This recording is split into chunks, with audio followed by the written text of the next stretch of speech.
بسم اللہ الرحمن الرحیم۔ جب روم کے قیصر نے شام کے گرد و نواح میں افواج کو اکٹھا کیا، 1 سال کی ایڈوانس تنخواہ بھی دے دی فوج کو،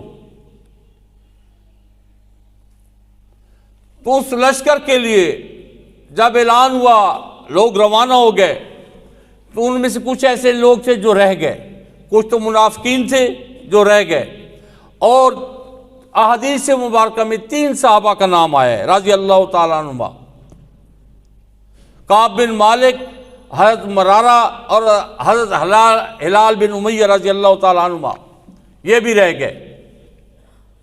ہلال بن امیہ تو ضعیف تھے، لیکن آپ دیکھ لیں اسلام جہاد کے معاملے میں کتنا سخت ہے، اور کعب بن مالک یہ جوان تھے، یہ نہیں تھا کہ جہاد سے بھاگ رہے تھے، معاملہ یہ تھا کہ ان کے پاس تیز رفتار 2 اونٹنیاں تھیں۔ فرماتے ہیں میرے ارادہ ہوا کہ چلو ایک دن میں رہ جاؤں، پیچھے چلا جاؤں گا، اسی طرح اٹھتا تھا چلا جاؤں گا، اور وقت گزر گیا۔ اور جب لشکر واپس مدینہ منورہ آ گیا، آقا پاک صلی اللہ علیہ وسلم لیے،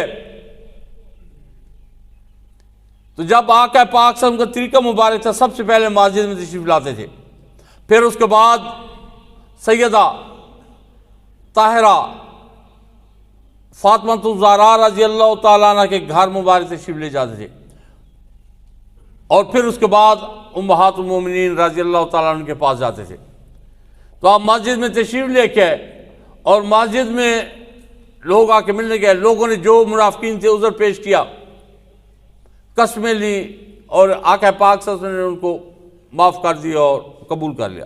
لیکن یہ 3 صحابہ تھے، حضرت کعب بن مالک، حضرت ہلال بن امیہ، حضرت مرارہ رضی اللہ عنہ، انہوں نے کوئی قسم نہیں اڑائی، کوئی عذر پیش نہیں کیا۔ اور کعب بن مالک آپ فرماتے ہیں کہ میں نے ڈائریکٹ عرض کیا یا رسول اللہ علیہ وسلم میں جھوٹ نہیں بولوں گا کہ میرا یہ عذر ہے، میں کوئی ایسی بات نہیں تھی، بس فقط یہ تھا کہ باغ پکے ہوئے تھے، میں نے کہا کہ میں بعد میں پہنچ جاؤں گا، ہوتا میں رہ گیا۔ باقی 2 جو صحابہ تھے انہوں نے بھی ایسے ہی عرض کیا۔ تو پھر آقا پاک صلی اللہ علیہ وسلم نے منع فرما دیا کہ مدینہ منورہ میں ان تینوں سے کوئی بولے گا ہی نہیں۔ اب دیکھ لیں جہاد پہ غیر حاضری کا معاملہ، دیکھ لیں ان تینوں کے ساتھ کوئی نہیں بولے گا، کوئی کلام نہیں کرے گا۔ آپ فرماتے ہیں کہ کعب بن مالک کہ ایک وقت ایسا آ گیا، ایسا لگتا تھا یہ زمین وہ مدینہ والی زمین ہی نہیں ہے، لوگ تو لوگ۔ آپ فرماتے ہیں میں اپنے چچا زاد بھائی کے ساتھ میں نے اس کو سلام کیا، بعد میں نے اس کو اللہ کی قسمیں دی، لیکن انہوں نے کلام نہیں کیا میرے ساتھ۔ زمین تنگ ہو گئی مجھ پہ، کچھ سمجھ نہیں آ رہا تھا کیا کروں۔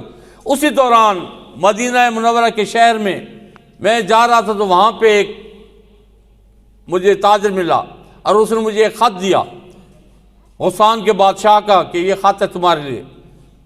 آپ فرماتے ہیں جب میں نے خط دیکھا تو اس نے کہا تھا کہ تمہارے پیغمبر نے تمہارے ساتھ اچھا نہیں سلوک کیا، تم جوان ہو، اتنے زورور بندے ہو، تم آ جاؤ میرے پاس، تمہیں تمام راحتیں میں دوں گا۔ تو آپ فرماتے ہیں کہ مجھے آ گیا خیال کہ یہ میرا ایک اور امتحان شروع ہو گیا ہے۔ آپ فرماتے ہیں میں نے وہ خط جا کے تنور میں ڈال دیا، اور 40 دن بعد حکم پھر آ گیا کہ اپنی بیویوں سے جدا ہو جاؤ۔ آقا پاک سے پیغام آ گیا کہ اپنی بیویوں سے جدا ہو جاؤ۔ آپ فرماتے ہیں کہ میں نے کہا کہ جا کے صرف یہ عرض کرو کہ کیا طلاق دے دوں؟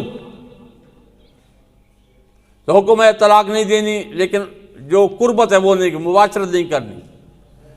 تو آپ فرماتے ہیں میں نے اپنی بیوی کو اپنے والدین، اس کے والدین کے گھر بھیجے کہ چلی جاؤ یہاں سے، جب تک میری توبہ قبول نہیں ہوگی واپس نہیں آنا ادھر۔